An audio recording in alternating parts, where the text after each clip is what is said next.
This video was sponsored by Enhance, Elbilmek, ABRP Planner, Kempower and Bilkomponenter. Yo, what's up?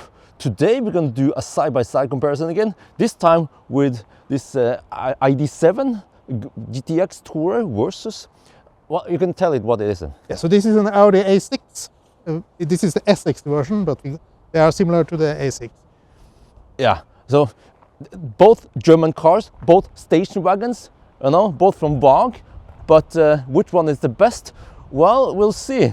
So also, by the way, this is Rune, one of my followers, and he runs the evkx.net website. So what is that all about? So the goal with that website is to be the most complete database for every EV across the world in details. Okay. Yeah, so you can go check it out. Also, okay, Rune, I think you have to come closer because you're in the sun. We have to get the right exposure here. But you know, the crazy thing is that this ID7 GTX all-wheel drive, fully loaded with the matrix lights and what else is it? Yeah, the massage seat, all that stuff for a little bit over 600k NOK. But the Audi costs how much? Yeah, so it starts at 750 for the Quattro, and for this spec in the A6 version it's 1.1 million, and in S6 it's 1,250. So we have a twice as expensive car here. Is it twice as good? Is Audi twice as good as Volkswagen? Well, let's find out. Let's start with the front first. Let's check out the front. Oh, you have that swipe thing there. Ooh! So it's 27 liters and has rear struts. Oh, do you even have some foam here? Yeah. For noise control maybe? And wiper fluid. Okay, washer fluid there. And actually, okay size front. Ah, wow. Okay, looks nice. And then, let me see, yeah, maybe we can try, check out this. We just have to open here. Open there. Oh, in comparison. Okay, Rune, can you take up there's a yellow. So, okay, here we don't have any struts holding up the hood. And it's always a struggle to find out where the heck that goes. No, yeah, where the heck is it? Huh? Here or here maybe? There, of course. So here there is nothing fancy going on, no frunk, but it seems like the hood in the Volkswagen is shorter than the Audi. Yeah. So maybe that's why there is no need for a frunk. Okay, but here, since we are counting that, then Audi wins. But in the back, which car is the most beautiful? Well, here, okay, I like Volkswagen. It has a nice stylish back, but the Audi back is sexier. I agree. Well, Rune, do you agree also? Absolutely. Yeah, okay. The owner agrees also. The Audi just looks better. All right, but if you look in the trunk here, what does it look like here? Okay, so we have this parcel shelf, you bend it down, then you slide it over there. We have the trunk that can be lowered in two positions. When you lower it all the way in there, it goes up slightly. And then when you open here, you have also a little lid. There's a subwoofer. And here we have stuff for, yeah, charging cable or something, which is nice because there's no frunk. You can also tuck the charging cable away here, like we've done here.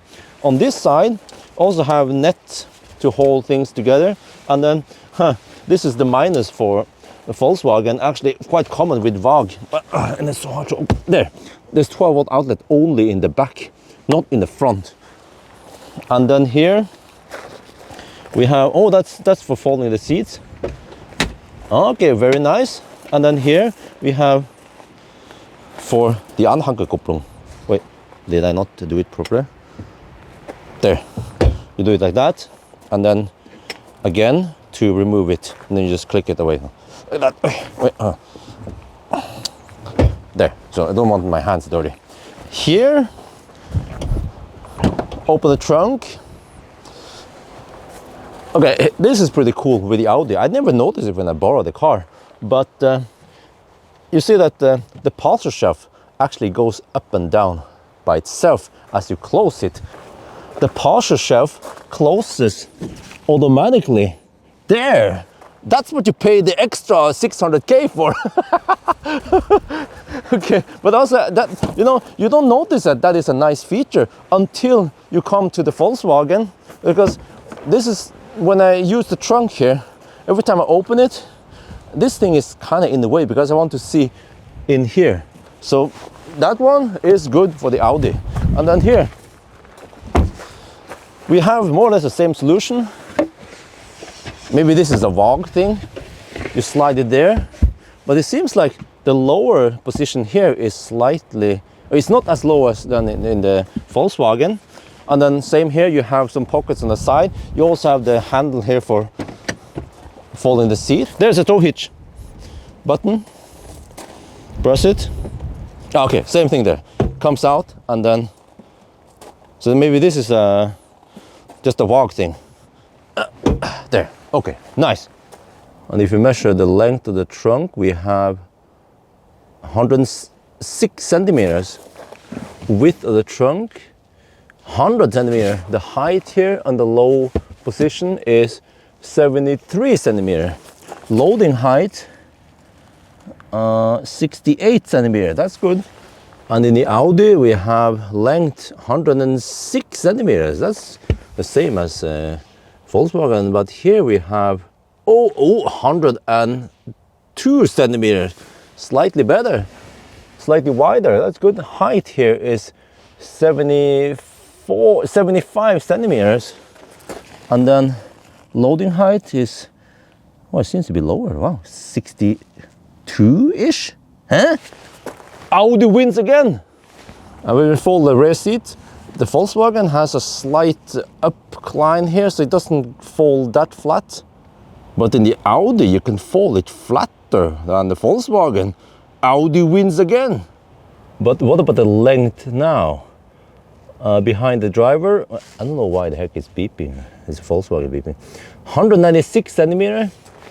The passenger seat has been pushed all the way forward. 223 centimeters. And in the Audi, we have 195 centimeters here, and then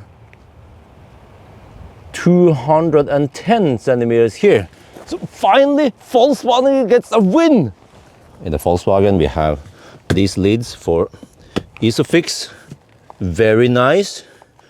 And then in the front, we also have ISOFIX there. And then when it comes to deactivating the passenger airbag, it's done here. So you then have to pull out your key, and there's a button here. You pull out, okay, you take out this. It's the emergency key, and then you push it here, and you twist it there to on position, off position. In the Audi, you also have really easy access. But the lid is like this. That's more elegant, except for that when I pull back, I just have to pull it like this. Yeah, but okay, still really nice. And then in the front, we also have ISOFIX, but there's no button for switching it off here, because in the Audi, it is done automatically, and it will show here that it has been deactivated. In this test, the ID7 should win. It has plenty of space in the back. So I put the Cybex Sirona T on the second row here, and then I'll sit in front, like we always do, and then we slide it back and see, okay, I have to pay attention there. How much can I slide back before I hit this car seat? Dude, I can't go further back. Huh? Really? I still haven't touched the car seat. Wow. Wow, it still has. There. So I have so much space here. It is amazing. So if I now go forward until my feet touch the front here, like this, roughly. Now I still sit comfortable, and then I can recline. And how much can I recline? There, okay. There, wow. This is nice. Let's try in the Audi then. Okay, in here, I kind of feel like we have less space already. Let's slide it all the way to the back until it hits the seat. Where are we? Okay. Well, there. You know, it's still really good space. I can stretch out fully. But if I now go forward until my legs are in okay position, and I try to recline, how much can we go here? Okay. So you see here, we have less space than the ID7, but it's still good. And in the back seat of the Audi, the width here is roughly 136 centimeters. The height of the seat, oh, it's kind of low. Around 29 centimeters. I feel like I sit a bit up like this. And in the ID7, we have a width of the seat around 135 centimeters. Seems like the Audi is wider. But the seating height is a lot better. Holy macaroni. Like 34 centimeters, a 4 centimeters higher seat. And I don't know if you can see it, but I have more legroom here than in the Audi. In ID7, we have a pocket there. We have controls here for HVAC. Okay, great. We have 2 USB-C there. And then a relatively flat floor. You can put your feet under the front seat. And then here, Harman Kardon.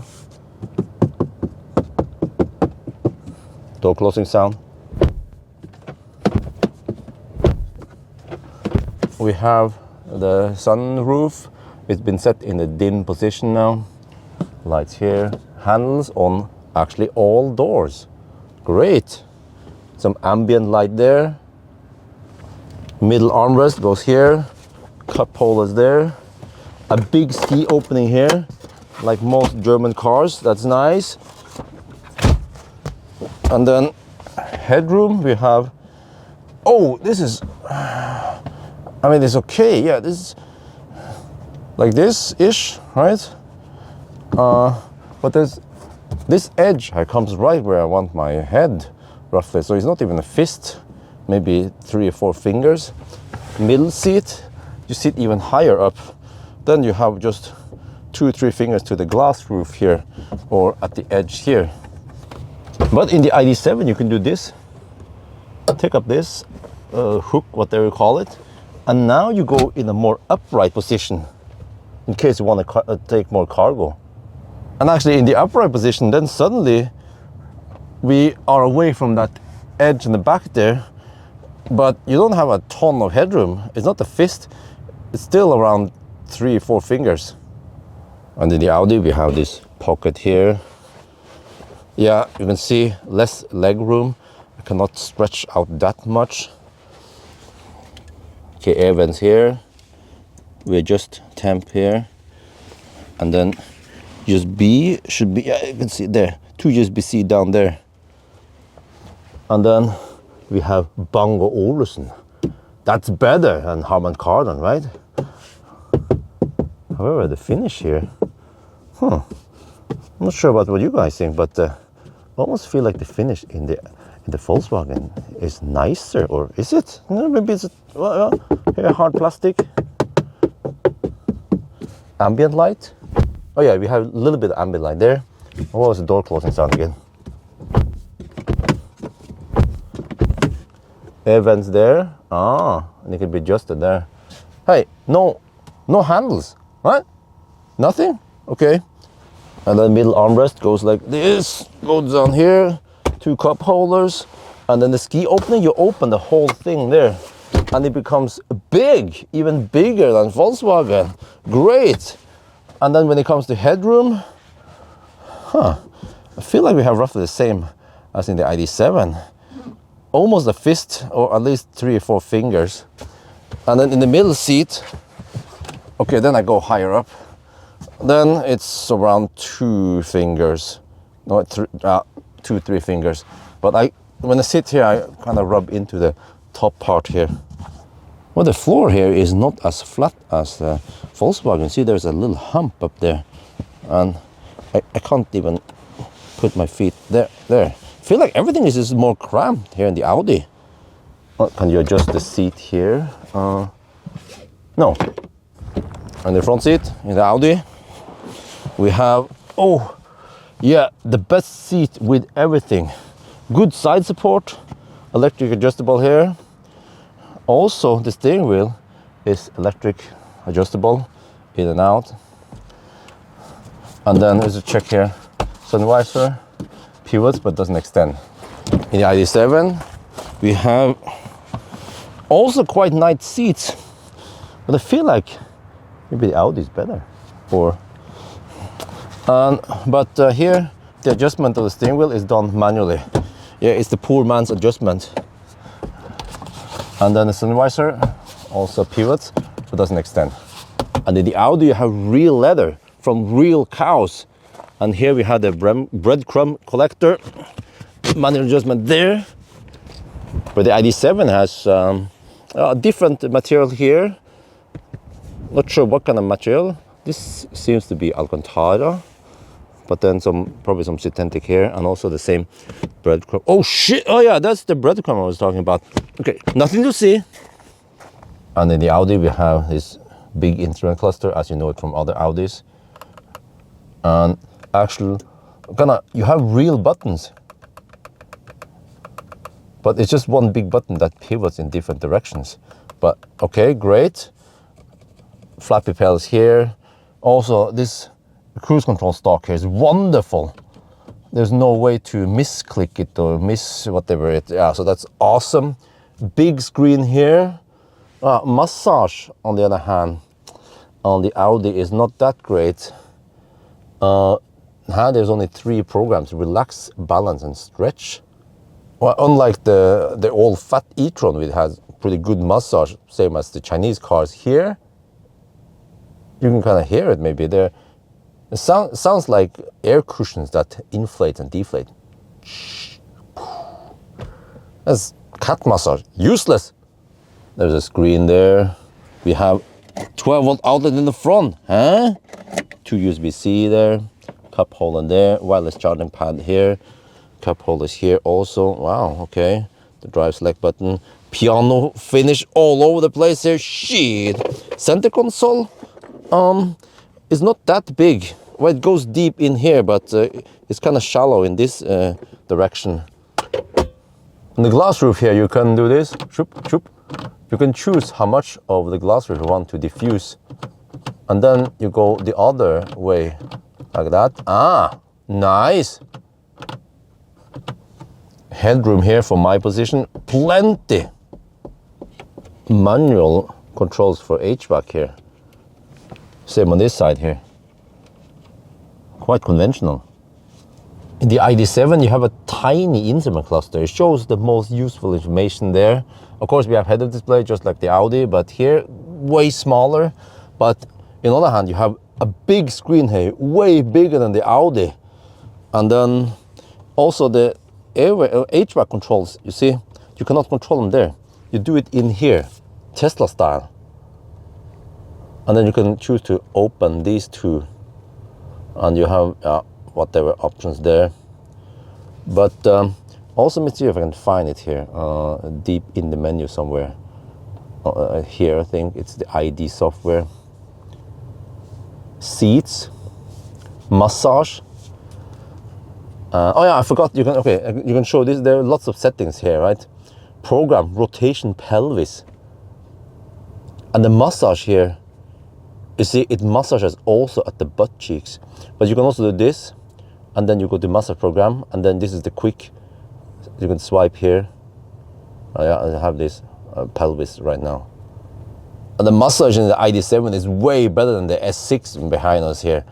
Here you can feel the balls poking, maybe not as strong as the Chinese, but still way better. And we have way more programs also. But here we have this haptic shit. It's so easy to misclick it. Same here. You can accidentally swipe over it and press something here, right? It happens all the time. Also, when I drive the Mercedes, has the same crap there. But here, okay, no flappy pedals there. So the cruise control is done here. No dedicated stalk there. We have the gear shifter here, and yeah, so that's. And then, okay, we have center console. No 12 volt in the front, only in the back, 2 USB-C there, a wireless charging pad here. We can close this.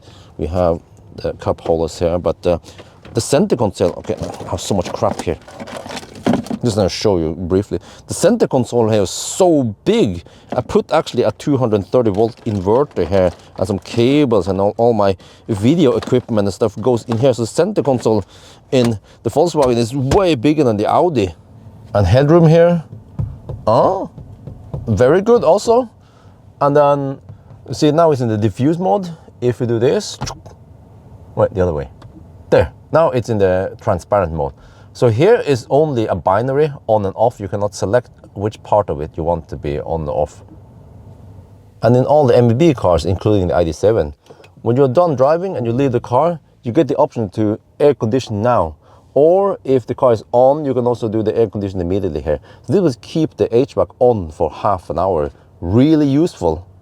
But in the Audi, it is a bit strange, because when you look in the menu here, in the Q4, there's supposed to be a button here for turning on off the keep climate on. There is no such thing here. You try to click here, and there is no option for the keep climate on. Also the swipe here, no option here. I was searching everywhere. I was like, I've forgotten how to use this. Even Rune, the owner, couldn't find it. So at least I haven't found it. In the classic fat e-tron, there was this auxiliary heater you can turn on and actually keeps it on for an hour. That's good.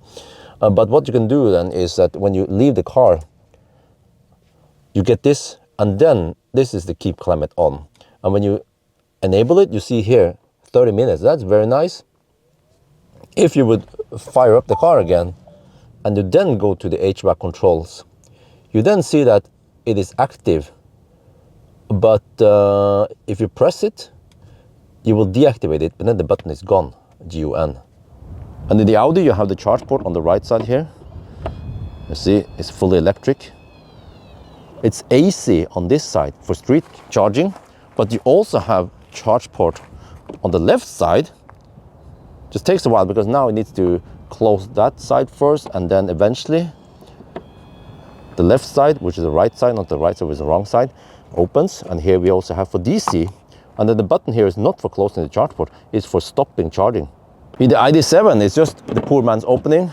It opens a lot faster, but only has on the right side. But this plug here gets in the way. Well, actually, it's this rubber wire thing here that gets in the way all the time, because when they do this, see what happens, and then I helvete, and then so I have to dig around this like that all the time, but at least it opens and closes faster. Okay, now we're going to do a consumption test between these two cars. Okay, it's not 100% fair, because the Audi is equipped with wider tires, and it has Michelin Pilot Sport EV summer tires on. But okay, just gonna get a little idea of what the ballpark we're in. But before that, a very important test, the horn sound. So let's try your horn first, Rune. Okay, and then what the heck, man? I mean, I can understand if this horn was in a Hyundai Inster, but in this big family car, I want that horn. But this is just nitpicking. So for the consumption test, we'll drive together now. I will drive first with the Volkswagen, and then Rune will drive behind me. We will both drive at 90 kilometers per hour. But to take out some of the variables, we will turn off HVAC. No, if we both turn off HVAC, I'll wait a bit until everything spins down, and then we reset. And then the route is going to be here. We go to Nebbenes, and also, okay, don't navigate or anything to Nebbenes, otherwise it might preheat. Yeah, so make sure that I'll just show you guys. I'll just press and hold. This is more for visual to see where we're going. So that is a 23 kilometer loop. 23 times 2, so 46 kilometer loop should be long enough then. And then we'll change driver over there. Okay, let's go. And the ID7 is nice and comfy, spacious. It's German. But here, we don't have any air suspension, unlike the Audi. So but it has the called DCC, so adjustable dampers. I set it in the comfort mode now, just use standard program, not any sport mode, anything like that. What the heck? There was a truck behind Rune, and the truck decided to overtake him, but he's supposed to go at 90 kilometers per hour. Well, it seems like he goes a bit slower than 90. Okay, well, he needs to check his GPS, and then, yeah, because for me, I go at exactly 90, and then, yeah. Well, okay, let's hope that this will not mess up the result. Okay, but we have AutoSteer here, it's doing a good job. And here we have the Continental Viking Contact 8 winter tires. And on these roads with some rough Norwegian asphalt, then you can hear the rumbling. I don't know if these has any acoustic foam, but many press cars I test nowadays, they have Nokian Hakkapeliitta R5 EV tires, and they have the acoustic foam, and then it's dead quiet on these kind of roads. So yeah, but the Audi behind has summer tires, so wonder how noisy that will sound like, and it also has wider tires. We're now at Nemenes, we have swapped cars, and then now I'm gonna drive first, so let's see if I drive, and then he will just follow. Now in the Audi, I feel like I have better side support, at least in the upper body here. And then surprisingly quiet for summer tires, and also wider tires. But you might be thinking, it's unfair because we are comparing an Audi S6 with way more horsepower than the ID7 behind us. Well, you know, the A6 that has less power has the exact same consumption number as this S6. They might have the same motor and then just tune it down a bit on the A6. And then, yeah, when it comes to the official VLTP numbers, then the ID7 behind us is just slightly more efficient on paper than this Audi. Well, nice handling. I feel like the Audi is sportier somehow. Sits tight in the curves, even though it's in comfort mode. But also, seems like the air suspension is doing a better job of evening out the bumps, but not bouncing it too much. Maybe, like, in direct comparison, feels like the ID7 is slightly more bouncier than here, but it's not the Chinese bouncy, you know? But overall, I feel like the ride in the Audi is better. Okay, so result is 186 watt-hour per kilometer with 46.7 kilometer distance reported in the Audi. Wow, in the ID7 we consume only 163 watt-hour per kilometer, but the distance reported was higher, 47.8 kilometers. So since the Volkswagen over-reported distance, what I do is that I multiply the distance by the consumption and then divide it by the distance reported by the Audi, and then the corrected consumption is then 168 watt-hour per kilometer. We don't know what the correct consumption is, but just corrected against the other car. So 168 versus 186, that's quite big, but I suspect it's because of the wider summer tires. The Audi has a bigger battery, it's 100 kilowatt hour gross capacity, and then I measured 93.8 kilowatt hour net capacity, and here is 91, and then I measured it was 84.6 kilowatt hour, which means that in this test, at least, the range for the ID7 is 504 kilometers, and the range in the S6 is also 504 kilometers. Well, of course, it will be a different story once we put on the summer tires on the ID7. Then the consumption should go up a little bit. But okay, so I think we'll just end the test here, side by side. So is the S6 twice as good as the ID7 because it costs twice as much? You have better performance here, right, Rune? Yeah, better brakes, dynamics, and everything for the suspension. I think that's the biggest thing. Yeah, you don't have drum brakes in the rear. Yeah, Brembo brakes. Brembo brakes, yeah. But also, here we have 340 horsepower, and then in the Audi 551 on boost and 503 on regular. Yeah. So, yeah. So low with launch control, it's 551. Yeah, just like the e-tron GT I tested. So yeah, the maximum power is only available when you launch it. So, but okay, it is a lot faster. But you know, if you go for the A6 instead, then you don't get that much power. It's a bit slower, but it still costs a lot. So if you want to spec it to the same here, it's still going to be. Yeah, so the fully spec A6 is 1.1, but what I see what people are buying is around 850, 800, or for a lower spec A6. Okay, but that should mean that since you spec it so high, then this S6 has more equipment than the ID7 then. There are some few equipments there, but like head-up is kind of a part of an expensive package, so you need to go up to like 900 to get the fully head-up with a Bang & Olufsen.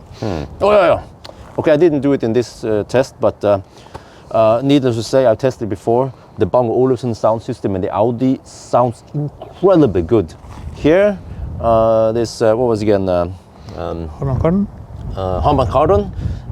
It sounds okay, but I feel like it lacks some of the bass. In the Audi, it just has a deep, punchy bass, but here, okay, not so good. So you know, this is what you get for if you pay for a more expensive car, you get a better car. Yeah. So.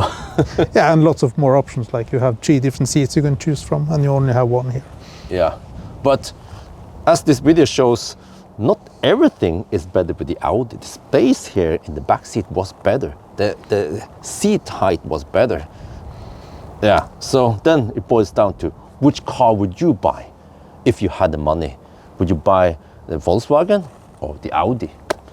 So I think that's going to be it for now. Hope you guys enjoyed this video. As always, thank you for watching and talk to you later.